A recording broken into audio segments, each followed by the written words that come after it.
Hi, I'm the Moorlander and this is Moorlander EDC. Today we're having a look at a new headlight from Nitecore. Now they sent this to me a few weeks back, so I've been out, been able to test it as I usually do. Done some good walks, been out through the woods and, you know, walked the dog, which is always a great thing to do with a flashlight at night. But having been able to go hands-free, and I mean, I don't really worry too much about falling over in my current age, but I guess there might be a point where I do need to start worrying about falling over and being able to put both of my hands forward.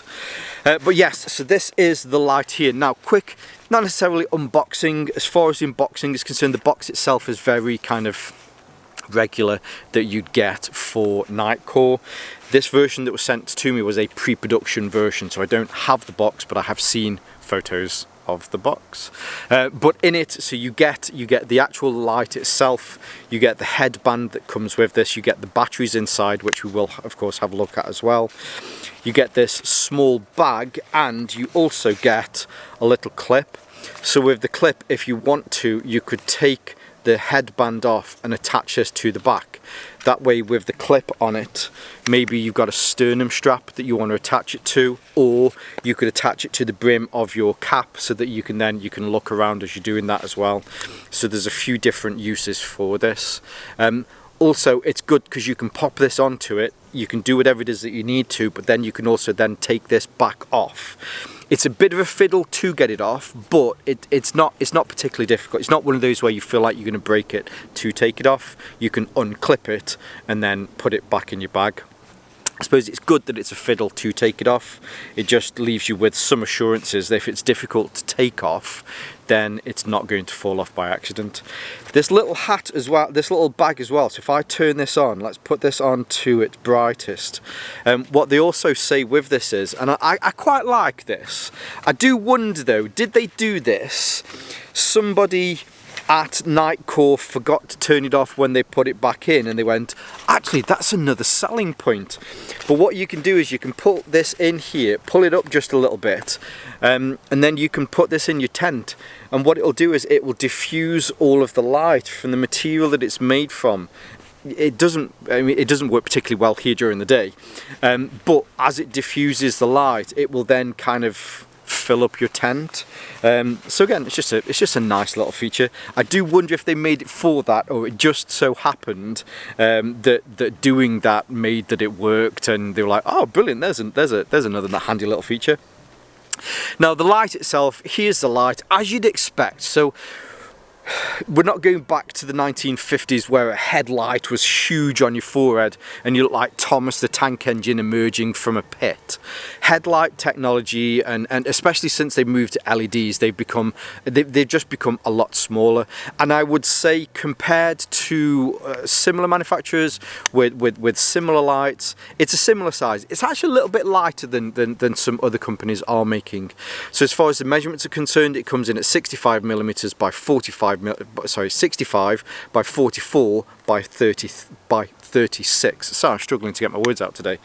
Now, as far as the weight of this is concerned, it's all made from a composite material. There will probably be some metal parts in there somewhere in order for it to work, but the vast majority, if I was to guess, I'd say 90% of this is made from a composite material, which helps to reduce that weight. It just comes in at 61 grams. Now, if you're out walking, one of the difficulties with a heavier light is that you get that bounce whilst you're walking, and that's not from your head swaying. You're always going to get that, but I just mean because when it's on, the weight of it just makes it bounce. I will happily say that when this is on, you don't get that bounce. You will still get the head sway, but the only way to stop that is just to like walk like a ninja or something and not be able to get that. So really happy with this.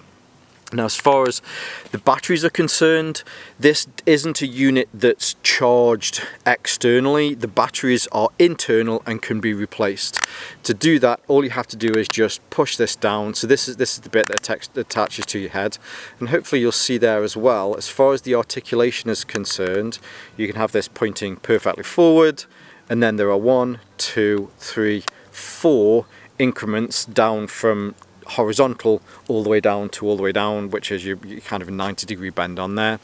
Then on the back here, there's a little lip that you just lift open and it will give you access to the battery compartment. Now the batteries in here are AA batteries. So wherever you are in the world, you can rest assured that if you're going out, if you take some AA batteries with you and you need to replace the batteries on here, again, 99.9% of the world you can pick up some AA batteries and you can replace them. Some people like to have rechargeable ones so that they can recharge it and they don't have to replace them. But if a rechargeable battery dies on you, I mean, you're going to struggle to find the exact battery to fit in. It is the beauty of AA. Yes, they don't last as long as some lithium ion rechargeable ones, but if you're in the middle of the woods and you're on an expedition for, I don't know, however many weeks, swap them. Super simple. If you wanted to though, Nitecore do have their own rechargeable batteries, which is a AA rechargeable battery, which is their NH2400 battery. I'm just trying to remember. I think it's the NH2400 battery. So you could get a couple of those and then you can swap them out like that, but again, you know, super simple. The battery compartment, when it seals, does have a gasket around the inside of it in there, so as far as your dust and water rating is concerned, you're getting pretty good with this. In fact, for your IP rating, it's IP68. So 6 is for the dust rating, which is the highest that you can get for consumer electronics, and 8 is the water rating, which is also the highest that you can get for consumer electronics. So if it is that you're maybe doing some potholing and there is a lot of dust and shite down there, you're getting the best with this. If it is that you're out in torrential rain, then it's just not getting in. So yeah, all good. The band on here, the band's pretty nice. Now, because this isn't a particularly heavy light, some people prefer to have one of those that goes around the head and then also over the head. But I would say with this, because of the weight of it, the one that goes over your head certainly isn't needed. It fits on, and as I mentioned before, if you're doing some heavy kind of head banging, you're not going to have to worry about that. Being able to adjust this, super simple. You just pinch it, push it forward, or pull it and then pull it back again, and that will adjust there. I haven't done any running with this yet. I run in the winter with a headlight, but I'm guessing with the vast majority of these, because I think the strap on here is similar to another Nitecore strap, but it does good. You can take it off, you can rinse it in some. Don't put it in the washing machine because that will ruin it. Get some light soap, wash this in just kind of warm water, and you'll be able to get that sweat out of it. On the front of the band here, there's also some of that sticky kind of silicone material. It's not sticky, but it's just a little bit tacky, so that'll keep it on your forehead. As far as helmet compatibility is concerned, you get, as you'd expect. So if you want to put this on your helmet, here is Randy's red helmet. Clip it on at the back. And again, similar to most of these, they're not particularly difficult to put on or take off if you've got a couple of helmets that you need to swap this between, and that grippy silicone part means that when it's on and you're out and about, again, it's on, it's not moving, and it's good to go. At least with the helmets though, you're probably going to have to move it just that one stage forward. So when I have it on my head, I can keep it looking horizontally, and it works a little bit more. Whereas with this one, I just tilt it forward that extra little bit. Yeah, it's all good to go. Now, as far as your lumens are concerned, you've got 4 different modes with this. The lowest, you've got from the lowest, which is just 6 lumens, and it goes all the way up to 600 lumens. The UI on here, you have 2 buttons on the top. You have your kind of your lock stroke on and off button, and then you've got a mode here button to the left. I will say, like a lot of these lights, it's a case of pressing it and then just trying to remember which one that you've got. Some manufacturers are moving to more of kind of a little dial that turns, which I do find are easier. But I do test quite a lot of lights, so if you've got one light that you're only ever going to use, then you'll probably find that the UI is super simple on here. So your button here, on this is the left hand button. If you do a double press, that will put it onto its ultra low mode, which is 6 lumens. Then what you can do is you can press it again, and you'll go through low, medium, and then you'll go through high. If I press it again, it will go back down to low. It won't go back down to the ultra low.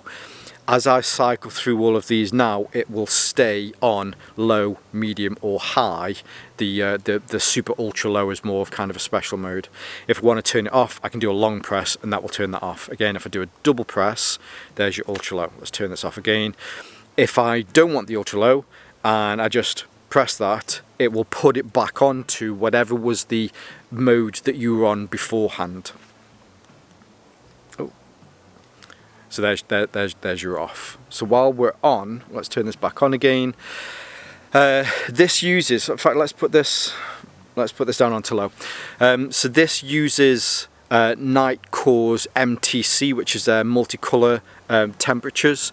So you've got either a very crisp white light, you've got a natural light, or you've got a warm light. And to do that, you use the mode here. So in fact, so now we're on the ultra crisp white light. If I press the mode button, this then puts it onto the natural light. If I press the mode button again, this will then put it onto the warm light. And no matter which one you've got it on, you'll see that it will remember that. So if I turn this back off again, turn it back on again, then it will keep it on that one. What you've also got is an SOS or beacon mode. To get onto that, because I just had to double check, with the mode button, when it's on, if you just do a single press, it will circle through those different color temperatures. If I do a double press, then this is where you can go through either the beacon or the SOS features. Now, whilst it's off, if I do a long press on the mode button, there are RGB elements to this. So in fact, let's just get this round so that we're on the red light. Now with the red light, there are 2 modes for this one. You have the lower mode, or you have a higher mode, depending on how much you need to be able to see in front of you. If you're trying to conserve your night vision, then this is super useful for that. The next one is the green light mode. So if you're out in the woods like this and you may be doing some tracking, green light is great for that. Or you've got blue light, so maybe you're doing some fishing at night and you're not trying to disturb the fish. If it is that they feed at night, I guess fish feed at night. I'm not a massive fisherman, but then you've got that option there. Now with this one, when you press it, it will circle and it will go all the way around. But if I then want to turn that off, you do a long press and that will turn it off as well. So there's quite a lot of features packed into this small light. Now, as always, the proof of the pudding is in the tasting. So let's get down to the fishing pond and see how this works in the dark. If you're enjoying the content today and you'd like to support my channel, don't forget to hit the like and subscribe button below. If you do choose to do that, I'd like to say a huge thank you and welcome on board into the Moorlander community. Now back to today's content. Now we're down at the fishing pond, and I thought before we go through the settings, I'd put it in the little bag, little wee bag. So this is on its brightest setting, which is 600 lumens. As I mentioned, you know, you could hang this up in your tent above you. You can see all around me. Might be able to even see my face as well. But there you go. You know, you can kind of use it like that. I do still like to think that, you know, somebody went, oh hey, actually if you put this in the bag, it makes a nice little diffuser light kind of thing. But yeah, that's it when it's in its bag. Now quickly we'll have a look at the ultra low mode, or its moonlight mode. So if I do a double click, so if I do a double press, I was pressing the wrong button then for a second, then you can put it onto its ultra low mode. So this is 6 lumens. And it does a great job actually. Do you know, I can see 7 or 8 meters in front of me with ease. I'm holding this in my hand right now rather than having it on my head. But being able to see the things around on the floor, if you're in your tent, you're just trying to find something. If you're in pitch black, maybe if I was walking through the woods This would make more light, because it is a reasonably light night tonight. But that's on its low mode, or ultra low mode, which is 6 lumens. Now if I do a press, it will bump it up onto its low mode. So now when I press, it'll take it through those 3 kind of normal modes. So we've got low, we've got medium, and we've got high. If I press it again, it'll go back down to low, rather than circling round back to ultra low, or its moonlight setting. So on the low mode, this is 100 lumens. Again, the way that this diffuses the light, it's really good. You know, I can see that tree's about 10 meters away. The opposite side there, I can see those trees with these as well. They're about 20 meters away. The water is very murky today. I don't know what's up with this. Hopefully the fish are okay. But that's on its low mode. And then do a press, which will take it up onto its medium mode. This is 300 lumens. That tree is so much more easier to see. And then on the opposite side, you can see those trees as well, and there's that little island in the middle. If I bring it round back here though, you can now see this tree, which is on the top fishing pond. You can see the little ornamental waterfall there. As we do, as far as a warm spot is concerned, the lights on the end do a good job of diffusing this anyway. The TIR lenses, the orange peel, all the different bits together there. So you can see there's a bit of a warm spot, 45 degrees to the left and back, 45 degrees to the right and back. There isn't a defined edge to this, which is what you want with a headlight like this. It's designed purposely for that. You wouldn't want this to, you know, work in the same way that something like a spotlight would work. Then another press. This takes it up onto its high mode. The high mode on this, now you really can't see that much of a difference. So low is 100 lumens, medium is 300 lumens, high is 600 lumens. It doesn't look like that's a double jump from 300 to 600, but apparently it is. Here, that tree, I suppose you can see that tree. You can even see the bits behind it. Then onto the opposite side of the pond, and the little island in the middle. Very, very easy to be able to see these. Now, as you mentioned before, there are different colour temperatures. So there's this extra button here, which will take you through the different colour temperatures. So the one that I am on now, this is the super ultra white version. Press it again. We're now on more of a natural colour. Press it again, we're on a very warm, rich colour there. If I bring this back around here, there is your clear, bright white. There is your kind of normal, I guess, natural colour. Press it again, there we're on that very that very warm colour. But for each of those, you've got low. Let's bring that back around. So you've got low, medium, and high. 100, 300, 600 lumens. If I do a long press to turn this off, that's the wrong button, then we've got the colour modes with the RGB on here. So with red, you have a low, and then you have, it was on high already. Let's get back around. So there is your low. Great for reading maps, great for being able to check things. The high in the red mode, it is actually better if I wanted to walk with this and I wanted to be able to conserve my night vision. With this though, I can only see maybe 3 or 4 meters ahead of me. Then press it again, will take you on to the green mode, which is great if you're walking through foliage at night. And then with the blue mode, this is good if it is you're fishing. But I will say the colour of this water at the moment, it really doesn't look good. I'm going to have to send one of my chaps down here to check through this water to make sure that it's okay. But yes, they are your 3 RGB colours. Apart from, I guess, you've got 2 for red, then you've got green, and then you've got blue. You can do a press, which will turn it off. Press the other button. Press the other button, and then that will take you through the white modes. So there you have it, the HA19 headlight from Nitecore. Again, lots of features fitted into this small, compact headlight. And one of the other things to note with these is they're not particularly expensive. They are incredibly budget friendly. Now, of course, I'll leave some links below if you want to pick up one of these directly from Nitecore, or wherever you are in the world. You should be able to find one of these. These were just recently released. These are pretty much brand new, hot off the press, which is why I have a pre-production version here without the box. But these are now live, so if you did want to pick one of these up, you certainly can do. So yeah, massive, huge thank you to Nitecore for sending this to me. Full disclosure, this was sent to me. I have a great relationship with Nitecore, and generally all that they're after is some honest feedback and input as far as their lights are concerned. I haven't been paid to give this a like ridiculously glowing review, although I think I've given this a reasonably glowing review. This is a great little light.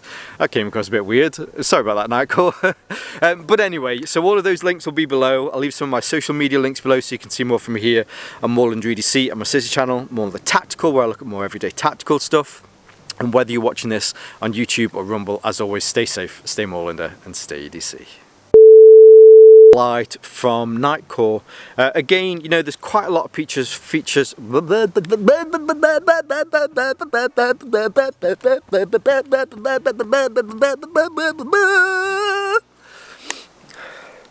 me for that. I don't know where that came from.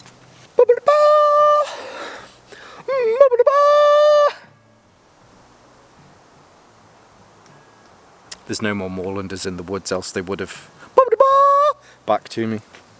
So there you go. Again, I'm not too sure what day this is coming out. I'm filling a few pieces of content today, but whatever day it does come out, I hope you're all good. I hope you all either had an awesome weekend or you're having a great week and it's hump day and there's only a few more sleeps till the end of the week, and yeah, you're all good. So yeah, there you go. Now on to the channel members for a huge thank you.